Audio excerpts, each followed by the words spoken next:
Tuttavia, come ben noto, lo spazio della banchina interna risulta essere da sempre utilizzato dai pescatori come piccolo deposito di attrezzature. Il Comune di Caorle, con delibera di Consiglio Comunale numero 20 dell'aprile 2012, ha avviato un processo di razionalizzazione del porto peschereccio, cercando di mettere ordine anche a partire dalle concessioni degli spazi di ormeggio.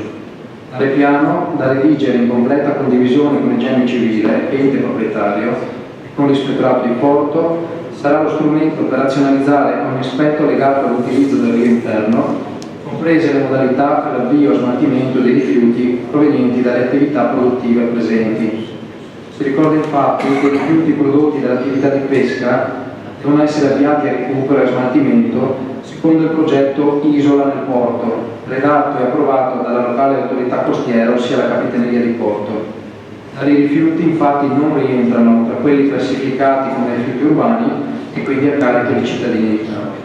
A breve comunque si terranno alcuni incontri con i pescatori onde definire in dettaglio il trasporto del materiale che risulta e la pulizia della banchina.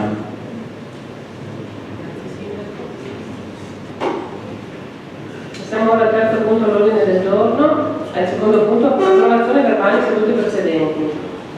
Voti favorevoli?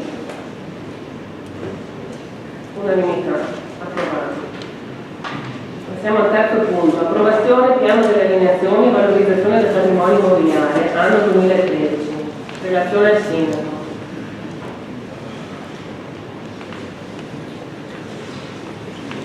Ai sensi dell'articolo 58 del decreto legge 112/98 convertito in legge 133/2008, il Comune deve redigere annualmente il piano delle alienazioni e valorizzazione del proprio patrimonio immobiliare.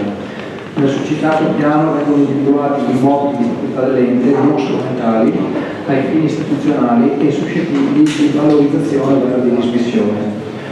Visto l'allegato piano delle alienazioni e valorizzazione del patrimonio immobiliare, l'allegato A risulta dall'elenco della consistenza dei beni immobili patrimoniali di proprietà del Comune di Caorle, già adottato con deliberazione di giunta comunale numero 12 del 17 gennaio 2013 e ritenuto lo stesso meritevole dell'approvazione in ogni sua parte, ritenuto di procedere per l'anno 2013 all'alienazione dei comuni unità immobiliari e appezzamenti di terreno come meglio individuati nel citato piano delle alienazioni e valorizzazioni, sempre allegato A, dato atto che a seguito delle mutate condizioni di mercato generale si è reso necessario rivedere alcuni prezzi e precisamente quello dell'area comunale sita in fregio Viale dell'Artigiano, censita al catasto terreni di Venezia foglio 42 manuale 1419, e quello dell'alloggio sito San Giorgio di Grenza via Ciro Menotti numero 20, ritenuto pertanto di modificare il prezzo di vendita del terreno sito in fregio Viale dell'Artigiano da euro 369.000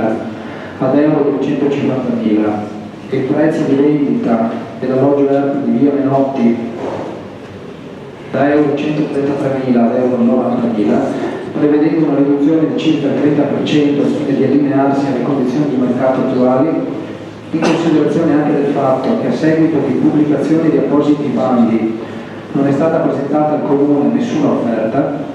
A tal fine il parere di regolarità tecnica reso ai sensi dell'articolo 49 del decreto legislativo 267/2000 attesta il valore stimato di detti immobili. Dato atto che recentemente si è reso disponibile l'alloggio comunale sito in Caorle via Pereira numero 4, censito al foglio 34 manuale 767 subalterno 3, alloggio già inserito nel piano delle alienazioni approvato con deliberazione di Consiglio Comunale numero 63 del 28 luglio 2005, che lo stesso può essere venduto all'asta a prezzo di vendita di euro 168.425, presunto dal prezzo di stima redatto dal geometra Sergio Zannoner in data 13 luglio 2005, aggiornato secondo l'indice Istat. Tanto premesso, si chiede al Consiglio Comunale di deliberare di approvare l'allegato piano delle alienazioni e valorizzazione del patrimonio immobiliare per l'anno 2013 di cui l'allegato A, già adottato con deliberazione di giunta comunale numero 12 del 17 gennaio 2013. Grazie Sindaco, sono interventi. Capogruppo Golin, prego.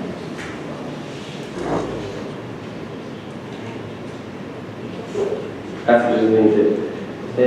L'intervento fondamentalmente, salvo poi integrarlo con una successiva anche dichiarazione di voto, è finalizzato a rilevare come, pur prendendo atto dell'intento di alienare e quindi di smobilizzare parte del patrimonio comunale, e del resto fa parte di un ente che non deve svolgere l'attività immobiliaristica, non deve farsi carico di beni che non gli sono propri se non funzionali, e che quindi è bene che li alieni per recuperare risorse da destinare allora sì a rispondere a quelle esigenze abitative con alloggi adeguati alle attuali standard, piuttosto che per adeguare quelli esistenti con degli interventi di manutenzione anche straordinari e necessari.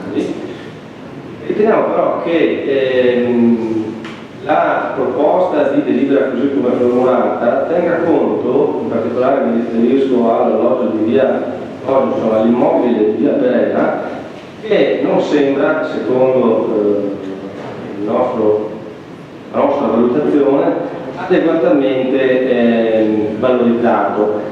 Tenendo conto che c'è anche la perizia, però un immobile così in tale posizione sembra valutato per poi essere messo all'asta ad un prezzo che difficilmente potrebbe essere in quei termini definito di mercato, se non con cifre decisamente superiori, e questo secondo noi si potrebbe risolvere in un danno per l'amministrazione, quindi per le casse comunali. Non potendo pertanto scindere l'ambito della delibera ciò che è positivo da ciò che non lo è, gioco forza dobbiamo adeguarci alla valutazione negativa. Riassumendo, possiamo dire che ciò che viene proposto potrebbe essere fatto meglio e anche con migliori valutazioni. Capogruppo Commisso. Sì, grazie Presidente. La posizione nostra è contraria a questo tipo di operazioni per diversi motivi. Il più ovvio è quello che questa deliberazione è legata poi all'approvazione del bilancio di previsione, per cui attiene direttamente ad un bilancio al quale politicamente siamo contrari, ma non solo. Noi pensiamo che il patrimonio disponibile dell'ente pubblico del comune di Caorle non debba essere dismesso per poter essere utilizzato a garanzia di futuri ipotetici obbligazioni che si possono emettere appunto con le garanzie del patrimonio disponibile.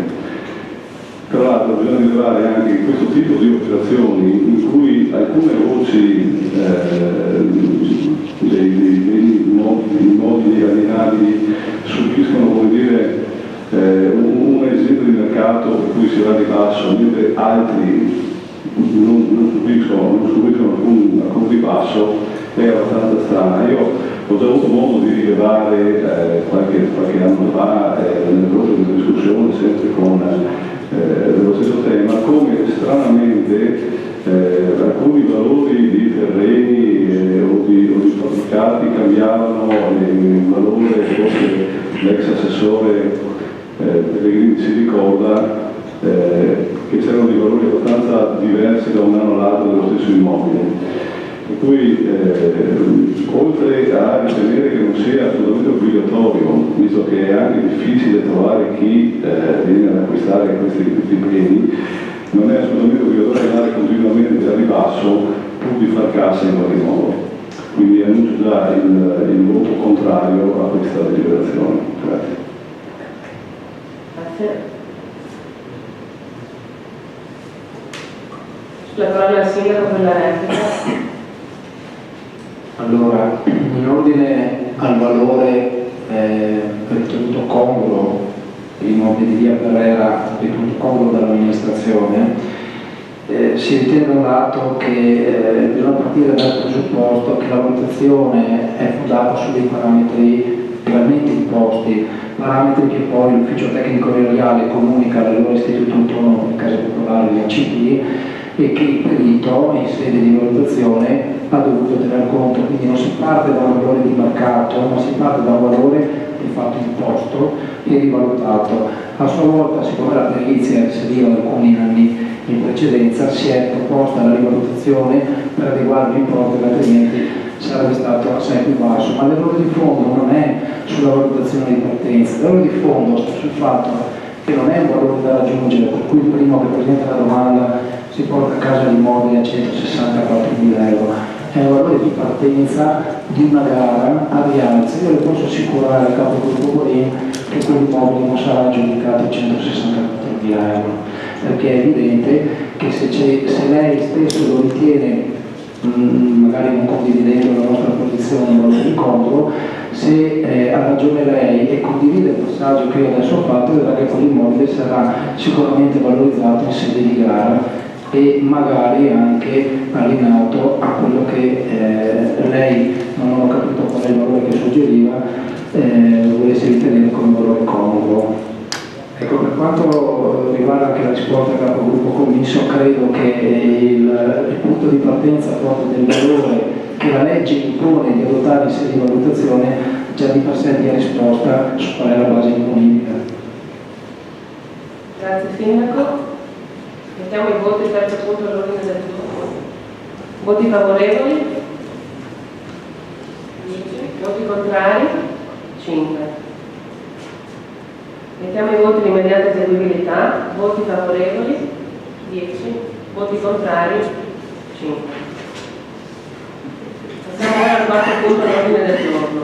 Accordo di pianificazione tra il Comune di Caoli e la ditta Caoli Investimenti per l'attuazione di un investimento in zona C239. Proroga tempi di attuazione. Relazione al Sindaco. Il Comune di Caole sta redigendo in copianificazione con la provincia di Venezia il piano di assetto del territorio. Con delibera di Consiglio Comunale numero 3 del 22 gennaio 2007 è stata approvata la proposta d'accordo di pianificazione ai sensi dell'articolo 6 della legge Regione Veneto 11/2004 al Comune di Caole e la società Caoli Investimenti SRL per l'attuazione dell'intervento denominato zona C239 relativo alle aree ex villaggio Costa Verde in Caole capoluogo e alle aree sottostanti interessate da trasformazione urbanistica convenzionata in data 17 settembre 1984 già della società Savapri SS. Ai sensi dell'articolo 3 bis della bozza di accordo allegata alla delibera sopracitata è stato previsto che il Comune si impegna a porre in essere le procedure necessarie affinché le previsioni urbanistiche diventino ad ogni effetto esecutive ed efficaci entro e non oltre il 31 dicembre 2007, prevedendo la facoltà delle parti di prorogare la validità dell'accordo. In base alle disposizioni stabilite dalla legge Regione Veneto 11/2004 in materia di pianificazione comunale, le condizioni di esecutività ed efficacia delle previsioni ricomprese all'interno di un accordo di pianificazione assumeranno validità una volta recepite all'interno del piano degli interventi ed in seguito all'approvazione dello stesso, cosa che potrà avvenire solo successivamente all'approvazione definitiva del PAT. Con delibera di Consiglio Comunale numero 93 del 23 dicembre 2010 il suddetto accordo è stato riapprovato ed il termine temporale previsto all'articolo 3 bis è stato prorogato al 31 dicembre 2011. In data 24 novembre 2010 si è provveduto alla sottoscrizione della convenzione di accordo, giusto repertorio numero 2624 di pari data del notaio Tiziana Della Porta di Sant'Ostino di Legnizza. In considerazione della ravvicinata scadenza dell'efficacia dell'accordo, 31 dicembre 2011, e del fatto che l'iter relativo all'approvazione del PAT era, come oggi, ancora in corso, si è ritenuto di differire il termine di efficacia stabilito dall'articolo 3 bis a 3 anni dalla data di sottoscrizione della Convenzione stessa, ovvero con scadenza il 24 novembre 2013. Ciò premesso, tenuto conto che a tutt'oggi il PAT non risulta ancora approvato e che i tempi della sua approvazione non dipendono dal soggetto proponente, ma dall'azione degli enti pubblici interessati, Comune di Caole, Provincia di Venezia, Regione del Veneto, eccetera, vista la nota protocollo numero 41606 del 21 dicembre 2012, depositata dalla ditta Caoli Investimenti SRL, con la quale è stata richiesta la modifica dei termini previsti dall'articolo 3 bis della Convenzione sottoscritta, considerato che l'accordo in oggetto, come sopra specificato, troverà attuazione a fronte dell'inserimento delle previsioni urbanistiche stabilite in un piano degli interventi in conformità alle indicazioni del PAT, oggi però solo adottato, ritenuto opportuno, sulla base delle deliberazioni di Consiglio Comunale in precedenza citate, di confermare l'interesse pubblico alla proposta in oggetto, di cui i contenuti sono riportati nella Convenzione sottoscritta in data 24 novembre 2010, nonché le specifiche tecniche e modifiche tutte recepite nelle delibere consigliari sopra citate allegate alla Convenzione, ritenuto opportuno accogliere la richiesta della ditta Caoli Investimenti SRL, prorogando i termini relativi ai tempi di attuazione stabiliti dall'articolo 3 bis dell'atto repertorio 2624 del notaio della Porta, e più precisamente sostituendo al primo comma le parole entro e non oltre 3 anni dalla data odierna con entro e non oltre 2 anni dalla data della stipula della presente convenzione, che dovrà avere luogo entro il termine perentorio del 24 novembre 2013. Tanto premesso, si chiede al Consiglio Comunale di deliberare di approvare, per quanto esposto sopra, la modifica dell'accordo di pianificazione tra il Comune di Caore e la società Caore Investimenti SRL per l'attuazione di un intervento in zona C239 sottoscritto in data 24 novembre 2010, atto repertorio numero 2624 del notaio Tiziana della Porta e Sant'Ustina di Venezia, modificando l'articolo 3 bis come segue. Articolo 3 bis, tempi di attuazione. Il Comune si impegna a porre in essere le procedure necessarie affinché le previsioni urbanistiche sopra descritte relative agli impegni assunti dal Comune in sede di deliberazione del PAT diventino ad ogni effetto esecutive ed efficaci, con esonero di responsabilità nel caso in cui enti sovracomunali ponessero divieti e o vincoli tali da rendere inapplicabili le procedure di cui sopra entro e non oltre 2 anni dalla data della stipula della presente convenzione, che dovrà avere luogo entro il termine perentorio del 24 novembre 2013, omissis. Di dare atto che null'altro viene modificato e che tutte le puntualizzazioni ed integrazioni già apportate alla proposta di accordo di pianificazione e approvate con le deliberazioni di Consiglio Comunale numero 3 2007, numero 43 2007 e numero 93 2008 restano pienamente ed integralmente confermate nei loro contenuti, come allegate alla convenzione sottoscritta tra le parti in data 24 novembre 2010. Demandare al dirigente del settore urbanistica ed edilizia privata il compito di sottoscrivere l'appendice di convenzione di adeguamento della convenzione sottoscritta in data 24 novembre 2010 e repertorio 2624 del notaio Tiziana della Porta, anche sotto forma di scrittura privata. Tanto premesso, si chiede... No, finisce qui la lega. Grazie Sindaco. Consigliere Giro, prego. L'intervento deve intendersi come dichiarazione di voto. Siamo sempre stati favorevoli a tutti gli interventi che possano migliorare e integrare l'offerta turistica della nostra città. Un di più sull'intervento riguarda la realizzazione di un centro termale o comunque inerente al benessere della persona che a tutt'oggi manca a Caule, se non altro per le dimensioni proposte. Senza considerare che l'intervento comporta l'eliminazione dell'emergenza urbanistica ambientale di degrado, ma ciò non può avvenire a discapito dell'ambiente, del paesaggio, della cultura, della nostra storia. Come abbiamo scritto nel nostro programma elettorale, l'intervento urbanistico. All'inizio dell'iter di approvazione sono passati ormai anni e il mercato degli immobili ha subito un radicale cambiamento. L'esempio dei lettori della vicina Jesolo, rimasti venduti per preoccuparti, ci deve essere d'aiuto per capire che quella forse non è la strada corretta da perseguire. Come non può essere corretta la strada delle forti concentrazioni volumetriche, di cui a Caule abbiamo notevoli esempi, a fronte di un mercato che chiede prodotti di maggiore qualità, da intendersi come qualità di fruizione, qualità dell'ambiente e del paesaggio. Riteniamo quindi che la proposta vada rivista in termini volumetrici per dare maggiore qualità nell'interesse sia del proponente ma anche nell'interesse degli alloggi destinati all'edilizia pubblica. Non possiamo tuttavia esimerci dal porre l'attenzione su un'altra questione di rilevante importanza che riguarda i tempi di attuazione. Non è tollerabile che un imprenditore attenda tutto questo tempo per vedere accolte le proprie proposte.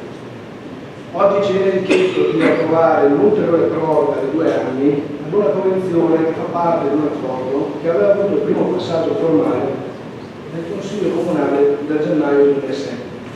Siamo a gennaio 2013, sono passati 6 anni. Per posare la prima pietra ne saranno necessari almeno altri 2 per piano degli interventi permessi per costruire i pavimenti animali, ammesso che il patto venga fatto domani. E su questo non creiamo qualche dubbio, visto le forze dell'amministrazione. Un totale di 8 anni, tempistiche che avrebbero voluto lontano dal nostro localizzato qualsiasi imprenditore anche nei momenti della bolla speculativa di qualche anno. Se vogliamo attrarre imprenditori che investono in qualità sul nostro territorio, è evidente che vanno completamente riviste le metodologie delle politiche urbanistiche portate avanti negli ultimi decenni e che hanno evidentemente fallito. Grazie consigliere Giro. Capogruppo Gorin, prego. Grazie Presidente. Sostanzialmente condivido le osservazioni che ha fatto anche il consigliere Giro, ma per quanto mi riguarda ha dovuto precisare in passato. Dal momento in cui è stata sottoscritta la prima convenzione ad oggi sono passati, i primi accordi, la prima convenzione, sono passati 6 anni. Ecco, in 6 anni giustamente il mondo, in particolare anche per quanto riguarda il settore edilizio, completamente cambiato. È cambiato lo scenario ed evidentemente anche certe scelte che sono state fatte 6 anni fa, a distanza di tempo, si prestano ad essere un attimino anche riviste. Con ciò voglio precisare però una cosa: se da un lato l'intervento finalizzato ad offrire determinati servizi, forse anche le cosiddette terme, ammesso e non concesso che poi queste possono essere realizzate, sono senz'altro auspicabili, è anche vero che oggi, alla luce di ciò che è avvenuto in questi 6 anni e di come può evolvere e svilupparsi il territorio, in particolare comunale, in quell'ambito, forse certi interventi, ammesso che mai fossero stati ponderati e correttamente valutati, oggi non lo sembrano più. Quindi forse assumersi un impegno, così come va ad assumersi questa amministrazione con la delibera che ci è sottoposta, di finalizzare il tutto con ulteriori 2 anni di proroga di fatto, forse non è opportuno. Forse è il caso, o era il caso, che questa amministrazione rivedesse anche questo tipo di accordo, magari rendendolo più consono a quelle che sono le linee di sviluppo di un territorio, siano aderenti a mutate ed attuali esigenze. Capogruppo Commisso, prego. Sì, grazie. Noi vogliamo esprimere la nostra preoccupazione per l'atteggiamento dell'amministrazione comunale. Questa amministrazione, come quella precedente, non sanno far rispettare gli accordi e non li sanno rispettare a loro volta. Non li sa la singola amministrazione. La consegna del documento del PAT da parte della Proteco doveva avvenire da contratto il 19 gennaio 2007. È una data quella precedente alla prima stesura della convenzione della quale stiamo parlando. Se il Comune avesse fatto rispettare in termini degli accordi con la ditta che aveva vinto l'appalto per la stesura del PAT, non staremo qui a parlare di questa cosa. A sua volta l'amministrazione rischia, una volta firmata la convenzione, rischia veramente che per un cavillo qualsiasi il proponente possa chiedere dei danni per la mancata, anche se l'articolo che andate ad approvare questa sera, come dire, cerca di rendere immune il da decisioni prese dagli organi, dagli enti sovrastanti. Si tratta di una convenzione che pesantissima e influisce pesantissimamente nella stesura del PAS stesso. È proprio perché è stata firmata questa convenzione che a nostro avviso non va più avanti niente. Dobbiamo ricordare che con la scusa, con il cavallo di Troia delle terme, che chissà mai se sono terme, se sono produtti il farmo, chissà cosa sono, si è riusciti a dare una volumetria grandissima, spropositata rispetto all'area dove si andrà a edificare, una volumetria che permetterà, dati del fatto alla mano, permetterà di insediare 2100 abitanti teorici circa, cioè praticamente tutta San Giorgio, mezzo alla salute di Venezia, su quel posto lì. Questo determina ovviamente anche grossi problemi logistici. Se noi andiamo a vedere come si è pensato con il PAT di modificare la viabilità di accesso al paese, ci rendiamo ben conto che la confusione è totale. Ora non vorrei mai che il proponente, un domani con qualsiasi cavillo, chiedesse i danni all'amministrazione per l'inottemperanza di un qualche accordo che non è stato rispettato. Per cui dichiaro già il voto ovviamente contrario a questo tipo di proroga di convenzione. Grazie. Grazie per il compromesso. Consigliere Fabro. Grazie Presidente. A integrazione dell'intervento del mio capogruppo e anche agganciandomi a quanto già dichiarato dal capogruppo commisso, onestamente noi pensavamo che l'amministrazione in carica avesse sufficiente saggezza e per cogliere l'opportunità che si veniva a creare in questo momento, ovvero siamo in vicinanza della scadenza di questo sciagurato, a nostro avviso, accordo, e essendo anche cambiate, come è stato detto, le condizioni economiche, le condizioni del mercato immobiliare, poteva essere presa l'occasione per un radicale ripensamento. Un ripensamento su qualcosa, su un intervento, su un progetto che nei suoi numeri è qualcosa di aberrante. Perché forse vale la pena ricordare, perché se ci limitiamo semplicemente a rinnovare questo accordo ogni volta che siamo in scadenza, senza ricordarci e ritornare un attimino all'origine della vicenda, forse appunto col tempo un po' ci abituiamo a digerire questa questione. In realtà occorre ripartire dall'inizio. Inizialmente il piano regolatore vigente, tuttora vigente, su quell'area prevede una capacità edificatoria di 80.000 metri cubi circa, distribuiti su una superficie di circa 10 ettari. Questo accordo di pianificazione, con gli impegni conseguenti che l'amministrazione si assume nei confronti del privato proprietario, della società proprietaria, con questo accordo, attraverso mediante il FAT, si moltiplicano per 3 le volumetrie attualmente edificabili su quell'area. Si passa da 80.000 a 240.000 metri cubi. Ora, i numeri, quando sono così elevati, si fa fatica anche a immaginarsi. Ora, per avere un termine di confronto, di paragone, prendiamo i cosiddetti comparti centrali, vale a dire la parte che è in via di completamento, quindi dalla strada provinciale da Viale Panama verso il mare.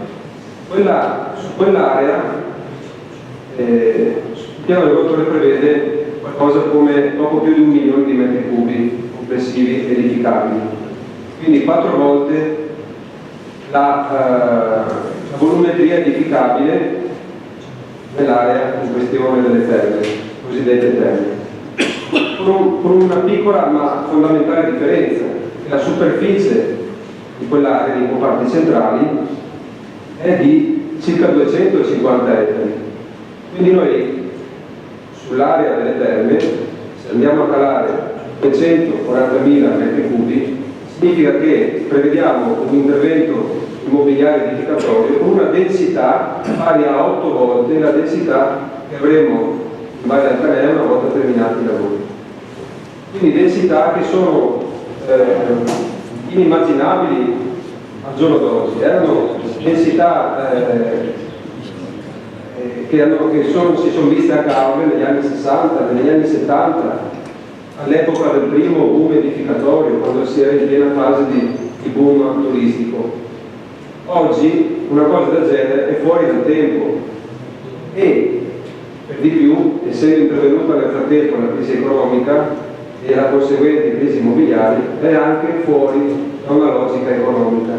Ciononostante l'amministrazione persevera nel mantenere, nel non voler modificare nemmeno di una virgola quell'accordo che risale ormai a 6 anni fa. E in 6 anni è cambiato il mondo.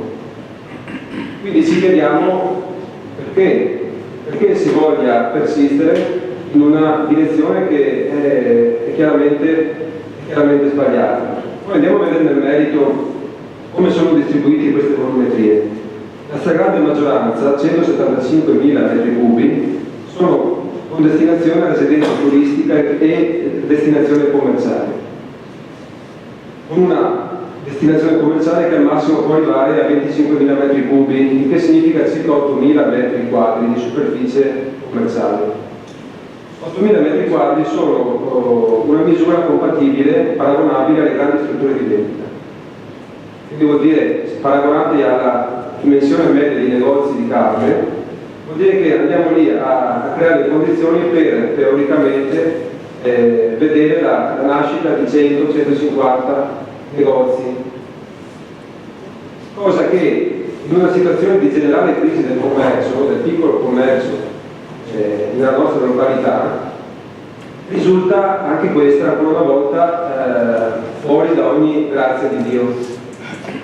Ci chiediamo come mai le associazioni di categoria, in particolare i commercianti, non abbiano nulla da dire in merito a queste previsioni urbanistiche così sconvolgenti e così anche incompatibili con gli interessi di un piccolo commercio diffuso in tutto il tessuto urbano, come oggi lo viviamo e come oggi sappiamo essere qui. Grazie consigliere Fabro. Ha concluso? No, non ho concluso. Prego. Ringraziamenti anticipati che accolgo volentieri.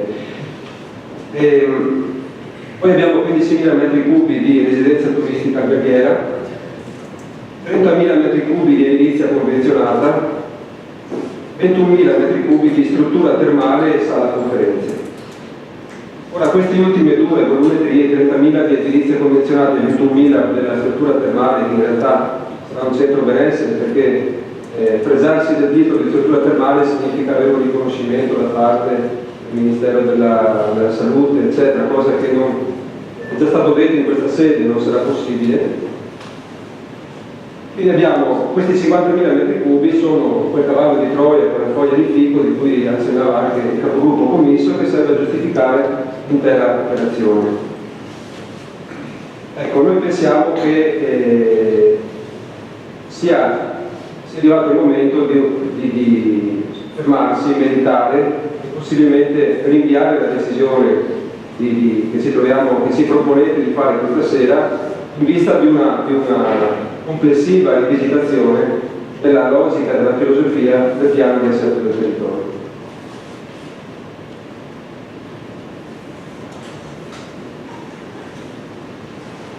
Se non ci sono altri interventi, lascio la parola al Sindaco per chiudere la discussione.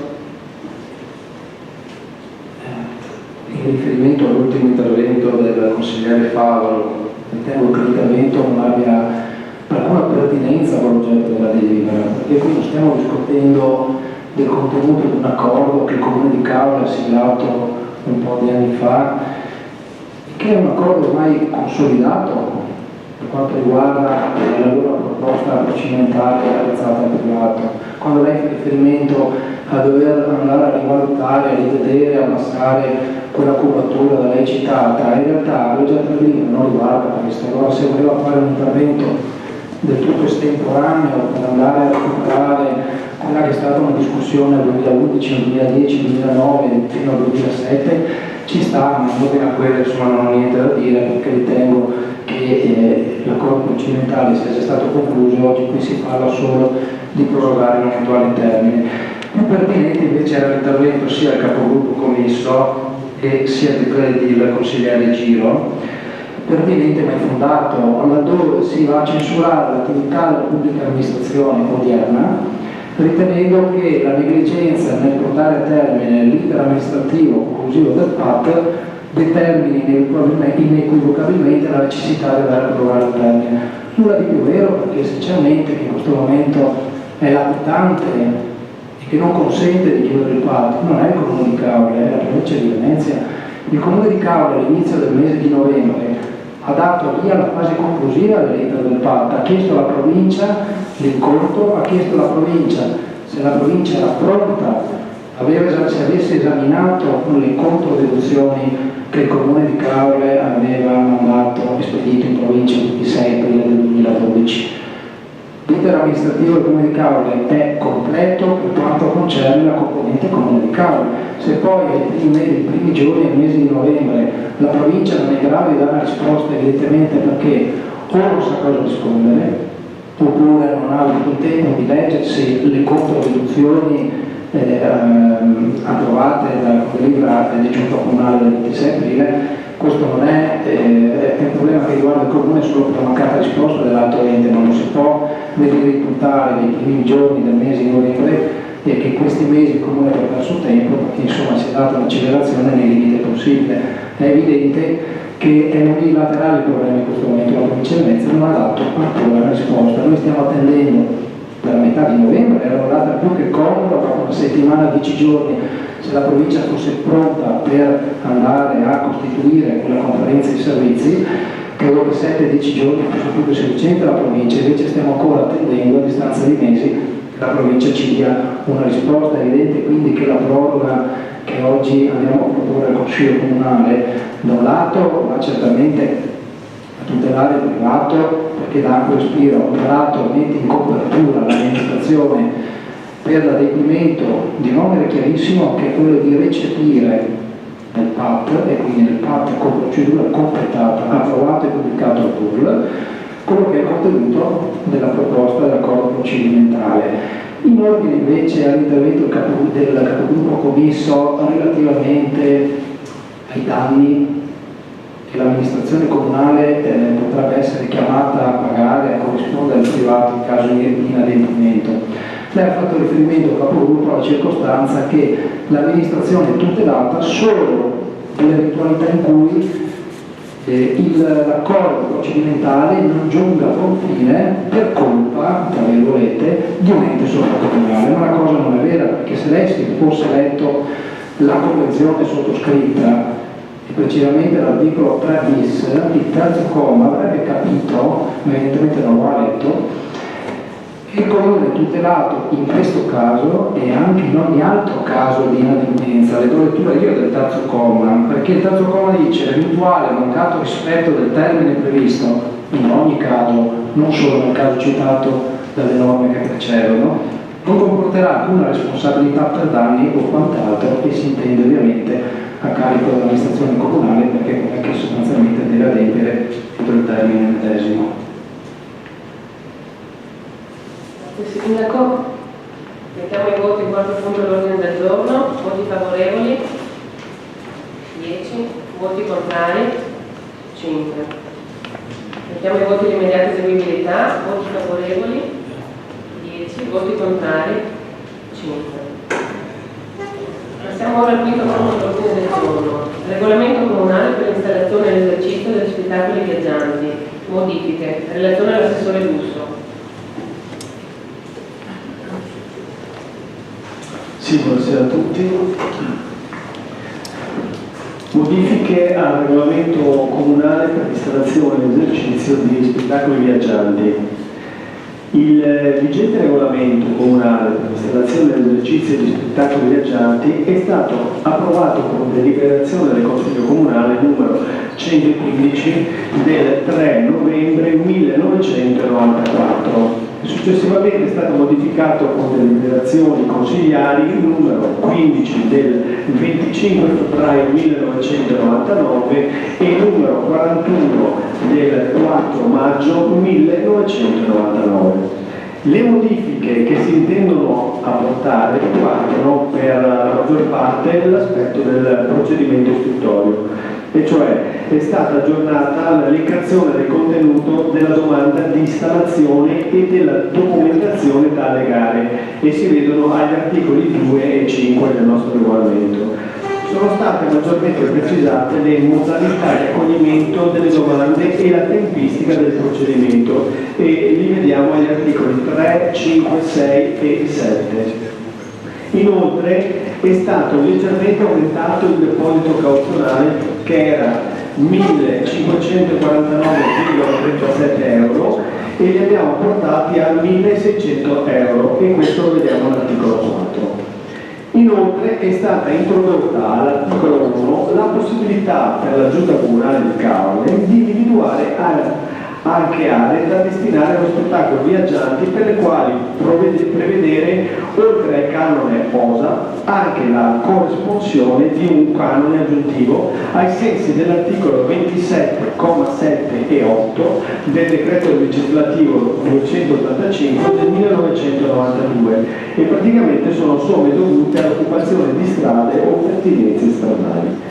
Sarà la Giunta, in sede di individuazione dell'area, a qualificare e a quantificare anche in relazione alle caratteristiche dell'area l'importo aggiuntivo che dovrà essere corrisposto dall'eventuale ditta richiedente. Assessore, ci sono interventi? Consigliere Fabio, prego. Ma solo per rimarcare una questione che già è stata posta in sede di Consiglio Comunale. A nostro avviso le attrazioni, gli spettacoli viaggianti hanno una loro sede locata, ottimale, che è quella del Luna Park. Poi si possono anche prevedere localizzazioni e dislocazioni nell'ambito del tessuto urbano compatibilmente con altre esigenze, però in via prioritaria, a nostro avviso, occorre in tutti i modi che l'amministrazione si adoperi per favorire una riqualificazione, un rilancio del Luna Park, perché solo nel Luna Park c'è lo spazio, si può avere una massa critica di attrazioni tali da creare appunto un'attrazione dignitosa all'altezza di una località turistica come quella di Caorle, che fa 4,5 milioni e più di presenze turistiche all'anno. In assenza di questa azione da parte dell'amministrazione, noi continueremo ad essere critici e ad essere insoddisfatti rispetto appunto a come viene trattato il tema. Grazie consigliere Fabio. Mettiamo ai voti il sesto punto all'ordine. Mettiamo ai voti il quinto punto all'ordine del giorno. Voti favorevoli? 10. Voti contrari? 3. 4.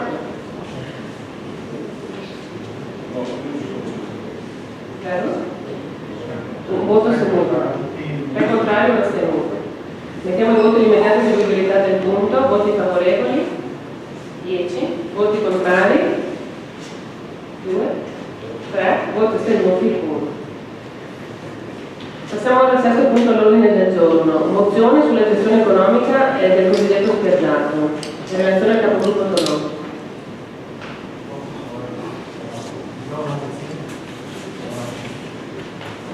No, è una proposta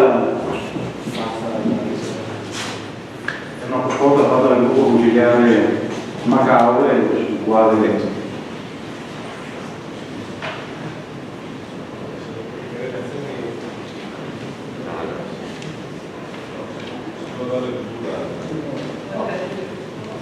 io pure lettura brevi che la presentavo. Allora, la mozione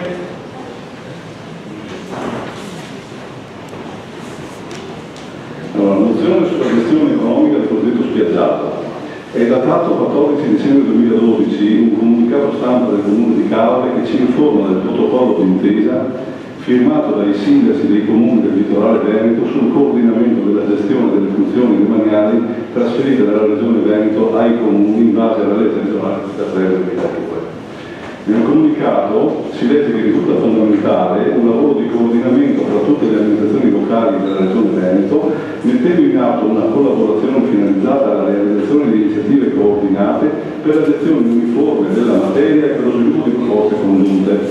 Alla fine del comunicato il sindaco dichiara di voler perseguire tali collaborazioni con le finalità precise di ottenere risparmi economici e soluzioni migliori. Abbiamo come gruppo consigliare già più volte in passato sollevato il problema economico dello smaltimento del cosiddetto spiaggiato. È noto che la quantità di materiale raccolto nelle nostre spiagge incide pesantemente nella TIA, la tariffa di igiene ambientale. Alcuni dati riportati dall'assessore Romani del Consiglio Comunale indicano per anni particolarmente piovosi, quali sono stati il 2008, 2009 e 2010, quantità di oltre 4.000 tonnellate, con punte di 4.800 tonnellate di materiale spiaggiato annualmente conferito a discarica. È chiaro che su un totale di circa 20.000 tonnellate di materiale raccolto e portato a conferimento, che costano ai cittadini del comune di Caore frazioni comprese oltre 7 milioni di euro, il costo dello spiaggiato incide per almeno un quinto ogni anno, ossia per una cifra intorno a 1,5 milioni di euro. È altrettanto vero e indiscutibile che non una foglia, non un sacchetto di plastica, assolutamente nulla del materiale spiaggiato può derivare dal territorio comunale, essendo esso completamente posto al di sotto del livello del mare e deve scaricare dai fiumi, in primis il tagliamento e il Dimenza, grandi quantità di materiali di ogni tipo provenienti, nel nostro caso, dalla regione Friuli. Nelle stesse identiche condizioni si trovano anche, pur non avendo noi a disposizione i dati relativi allo spiaggiato e dalla TIA, tutti gli altri comuni del litorale veneto firmatari del protocollo d'intesa di cui sopra. I comuni di Cavallino, Treporti, Chioggia, Erclea, Jesolo, Porto Tolle, Porto Viro, Rosolina, San Michele a Tagliamento e Venezia sono tutti sotto il livello del mare, in area di bonifica idraulica e sono costretti a raccogliere lo spiaggiato che nessuno di loro contribuisce a formare. Siamo tutti, noi cittadini dei comuni del litorale, al piano terra di un condominio nel quale i condomini del secondo e del piano in su buttano abitualmente i loro rifiuti organici e non fuori dalla finestra. Individuiamo perciò in questo protocollo firmato da pochi giorni il luogo, tra virgolette, proprio per una discussione che porti il problema dello spiaggiato all'attenzione delle autorità regionali di Veneto e Friuli Venezia Giulia, al fine di alleviare ai cittadini del litorale l'enorme e sempre più costoso peso della TIA. Si invita perciò questo Consiglio Comunale ad approvare la seguente mozione. Il Consiglio Comunale di Caore dà mandato al Sindaco di Caore, all'interno del protocollo d'intesa sul demanio marittimo stipulato il 13 dicembre 2012 con i comuni del litorale veneto, Cavallino, Treporti, Chioggia, Erclea, Jesolo, Porto Tolle, Porto Viro, Rosolina, San Michele a Tagliamento e Venezia, di portare all'attenzione delle regioni Veneto e Friuli Venezia Giulia il problema dei costi di smaltimento del materiale spiaggiato, così come sotto descritti. Il Sindaco si impegna a portare in discussione l'argomento alla prima occasione utile e a riferire al Consiglio Comunale. Grazie. Un gruppo commisso, lascio la parola al professor Cotronò. Sulla questione